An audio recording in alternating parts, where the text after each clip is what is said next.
Hello, and welcome to the MMA Mic Drop Podcast. My name is Jade Bunky, and I'm joined by the one and only MMA Milo, who is not only an emerging MMA analyst, but also one of the top up-and-coming amateur surfers in the world. In today's episode, we're going to break down every fight that's about to go down at UFC Kansas City. Ian Garry versus Carlos Prates. Milo, this is a pretty interesting fight night card. It's relatively stacked, not crazy stacked. There's some compelling matchups. Most of the fights on the main card are interesting. There's some interesting prelims. I'd probably give it a solid B. How would you grade this card? I'm going to go B minus. Really? What's missing for you? Just like the prelims are kind of not very good. Not too stoked on the prelims? Yeah. All right. What fight are you most interested in? Definitely the Ian Garry versus Prates fight. Yeah, and that's a great fight. So let's start breaking this down. Oh, and by the way, after we finish our picks, we're going to go into our next segment called Kicking It with Milo, where he's going to talk about his latest trip back to the North Shore, and we'll ask him if he had any near-death experiences on this trip too. So just stay tuned for a little later in the show. But right now, let's talk about Ian Garry versus Carlos Prates. This is a great matchup, and I'm really impressed with the UFC and by the fact that they threw this together on short notice. This fight card was supposed to be headlined by Jamal Hill versus Khalil Roundtree. A really compelling fight night main event. This one is just as compelling, if not even a little more. It's fascinating. So when you look at both fighters, so Ian Garry's ranked number 7. I believe Prates is ranked number 13. I think Ian Garry, though, is legitimately a top 5 talent. I don't think he's necessarily championship worthy, but I think he's right there. And we're going to find out if Carlos Prates is. So when you look at Ian Garry, when you look at how these fighters match up, they're both really good strikers. And Ian Garry in particular, he flows really fluidly between punches and kicks. He has quick hands. He's faster than I thought he was. I noticed that when I saw him up close. I was there at UFC 298. I was pretty close to the cage, and I noticed his speed is really next level. Not Michael Venom Page next level, but he's one of the faster guys in the division. And when you look at Prates, Prates is a really good striker too. He's very precise. He throws out the jab like it's on a piston. They're both pretty lengthy fighters. In terms of striking, Prates hits harder. I think Garry mixes his punches and kicks a little bit better. Anything can definitely happen, but Prates is going to have the big power advantage. The thing that I think will give Garry the advantage is his wrestling and his grappling. He's a pretty solid grappler. He's been training down in Brazil, with Charles Oliveira and that team down there. Training with him every day is just going to take his game to the next level. And given his age, he's constantly getting better. And yes, his personality is cringe. He is somebody that is hard to root for at times. But at the end of the day, he's a good fighter. And he's fought better, higher level competition than Carlos Prates. And look, he took Shavkat to the distance in a relatively close fight. Ian Garry is a good fighter, really good. He is a legit contender. And so if Carlos Prates beats Ian Garry, what that tells me is Prates is a top 5 fighter. So you got to ask yourself, is Prates a top 5 fighter? I don't know. And I don't think so. I do think he, right now he's a top 15 fighter, and I think he might even be a top 10 fighter. I don't think he's a top 5 fighter. And I expect Ian Garry to win this fight in a really entertaining fight. Give me Ian Garry by a decision. What do you think, Milo? I agree with you on that. I think Ian Garry's, I think it's not going to be a really close fight. I think it's going to pick him apart. Yeah. I think he's better kind of everywhere. So you think he's even better on the feet too? Yeah. I mean, I don't even see the fight really going to the ground. I think they're just going to stay on the feet. Really? So you think he's just going to light him up on the feet, even though that's Carlos Prates' wheelhouse right there?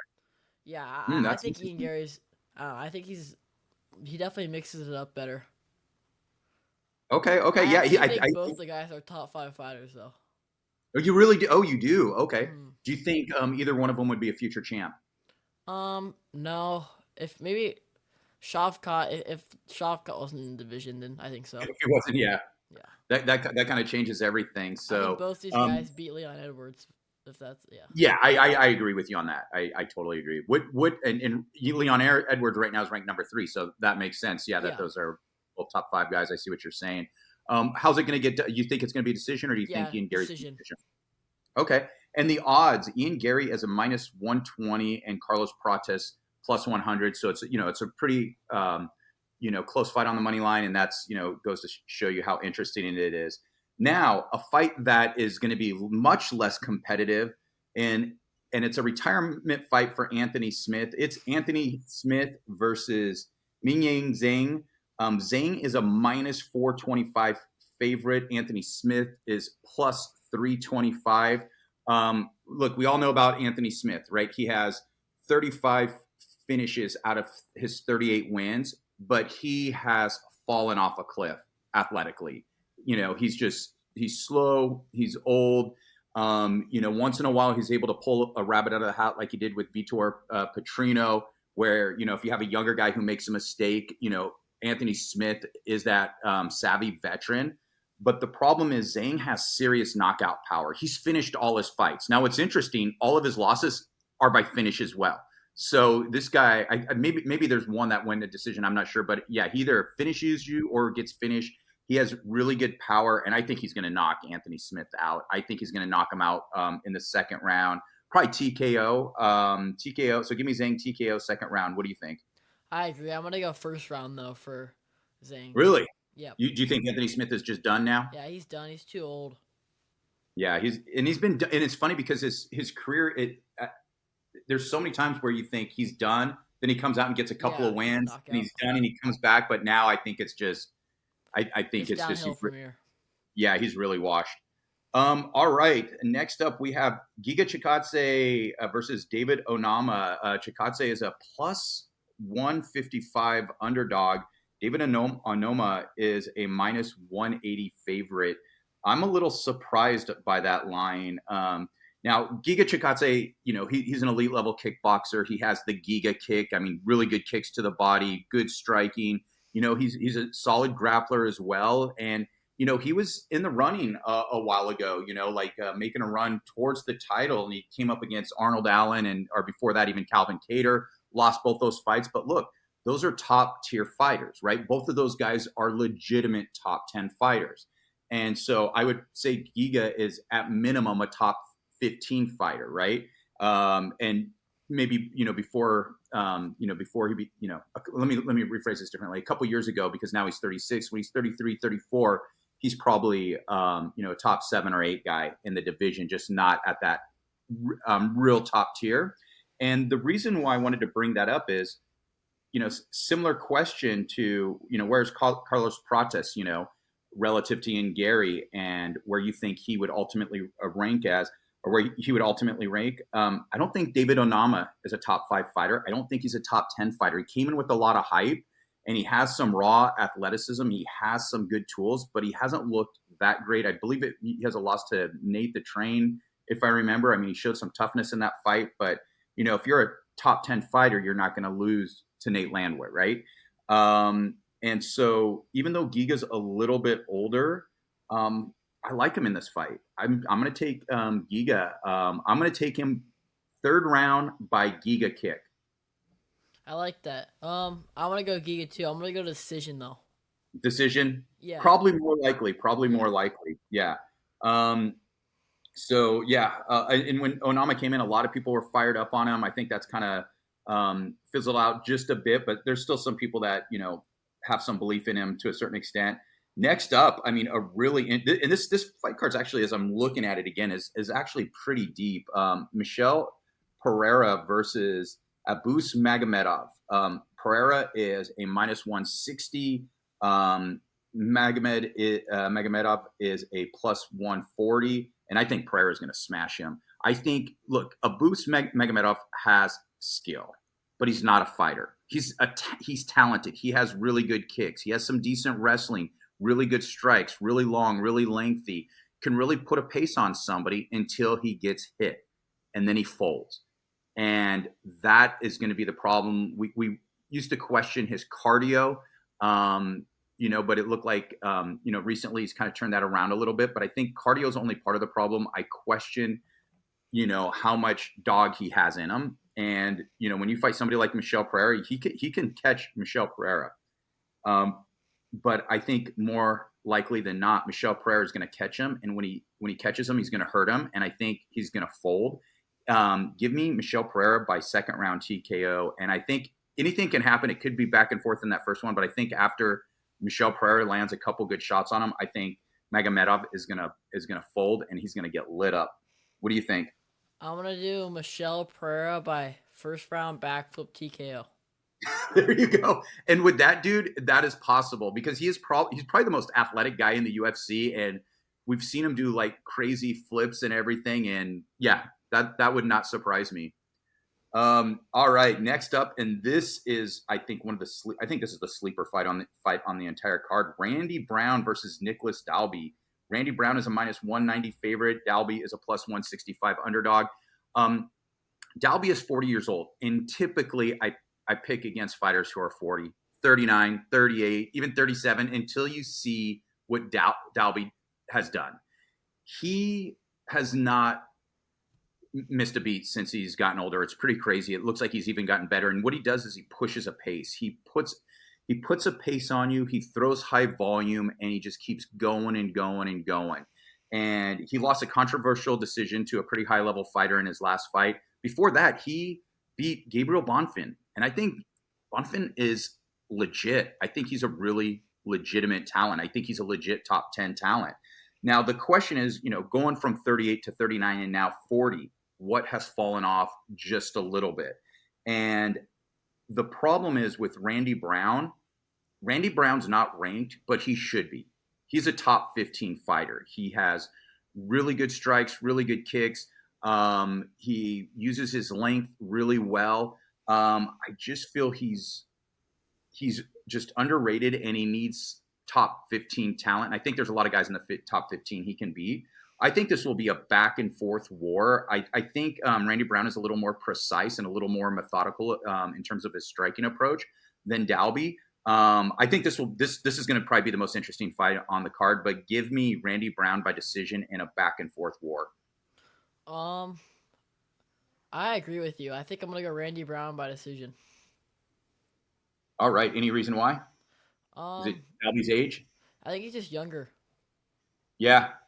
Yeah. And it's funny because he's 34. It's right where you'd start to fall off a bit. But yeah, 40 is pretty old. 40 is too much. Yeah, it's pretty old in the fight game. And despite how he looked at 38 and 39, I have a hard time picking Dalby, particularly against somebody as high level as Randy Brown. All right, another great fight on the card. Ikram Aliskerov versus André Muniz. Aliskerov is a minus 610 favorite. Muniz is plus 435. There was a time when Muniz was, a title contender, and it's crazy how much he's dropped off. And I still think he's pretty good, so I think this line is a bit crazy. And it's interesting to see somebody who got put away like Aliskerov in his last fight be such a big favorite against, somebody who was a top contender who's, not necessarily washed. I don't know how old Muniz is. Was he like 33, 34, something like that? But he's not, it's not like he's Dalby's age or anything. And he's a good wrestler, good grappler. He's pretty big dude. But then when you look at Aliskerov, you got to take into context, okay, to whom did he lose? It was Robert Whittaker. He's the third best middleweight of all time, right? So there's absolutely no shame losing that, losing to him, even in that fashion.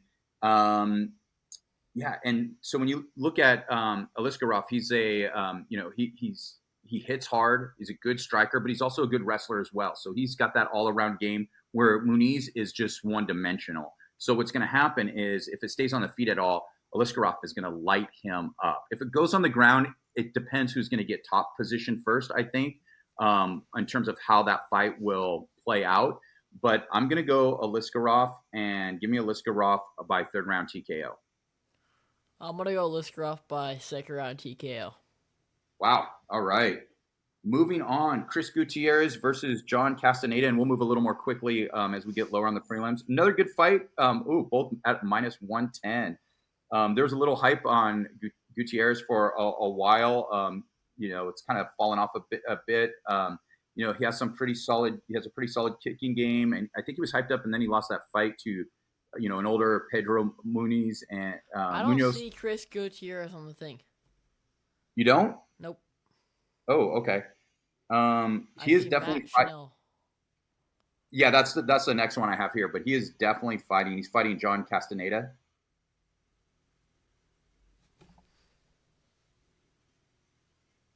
So, all right. Well, I don't even see it. I'm on the UFC website. okay. Well, trust me on that one. As of right now, it is a fight that's supposed to go on down. So let's just break it down, and when we'll go pretty quick on this one. I think this is a fun back and forth. Give me Gutierrez by decision. Who would you take against those two? I'm gonna agree with you. All right. Moving on, Jimmy Flick versus Matt Schnell. Now, Schnell is a minus 255, Flick a plus 115, and a lot of people say Matt Schnell is washed and stay away from betting on this fight. And he might be washed a little bit. The problem is Jimmy Flick was never washable. He was never good enough to get to a point where you can say he's washed. He started out washed. He came in with a lot of hype because he had some crazy submission I believe it was on the Contender Series. It was, what was it, a flying, I can't remember what it was. It was something crazy, and it was impressive. And it's like, wow, this guy's legit until you see him fight other guys. And, I don't think he's UFC level. And I do think Matt Schnell, even at this age, still might be UFC level. Give me Schnell by third round TKO. Actually, no, you know what? I think it's going to go to it's going to be a decision. Give me Matt Schnell by decision. I'm gonna go Jimmy Flick by third round submission. Wow. All right. Okay. He does have some slick. I think out of his 17 wins, 15 of which are by subs. I mean, he's really good he's an opportunist sub artist. So if the opportunity presents itself, he absolutely can snatch up a sub. But yeah, we will see who is right on this one. Next up, we have an absolute snoozer. Chelsea Chandler versus Joselyne Edwards. Chandler is a plus 190. Edwards minus 225. Both women have missed weight more than once. So, you really have to, question, the mindset when you get into any fighter in any division who misses weight frequently. The difference is, I think Edwards, they're both pretty, big for the division, but I think Edwards is the more skilled fighter, where Chandler is more of a bully. And I'm going to take the more skilled fighter here. Give me Edwards by a very slow-paced, uninteresting, and boring decision. I'm going to go Chandler by decision. Oh, okay. All right. Next up, Evan Elder versus Ahmad Hassanzada. Hassanzada is a plus 275 underdog. Elder is a minus 335 favorite. I think Elder's actually pretty good. If I can't remember, and this doesn't have it on here, I think he came in with a couple of losses early on. Can you check his record? I believe I think he's only 2-2 in the UFC, but he is a pretty good fighter. I think his record's a little misleading.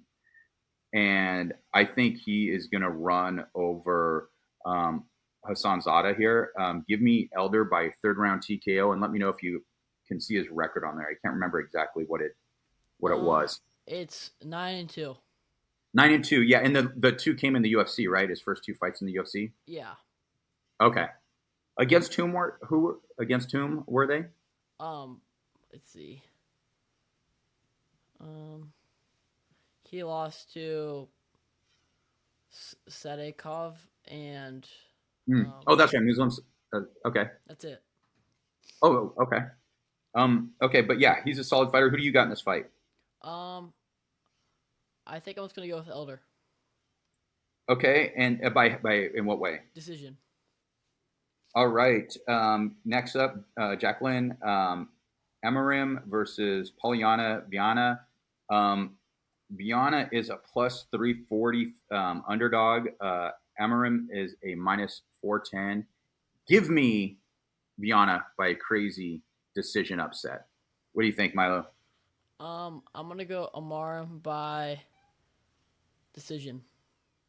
All right, 2 more fights to go. Cameron Saaiman versus Malcolm Wellmaker. This fight is fascinating. Wellmaker comes in at a minus 125 favorite.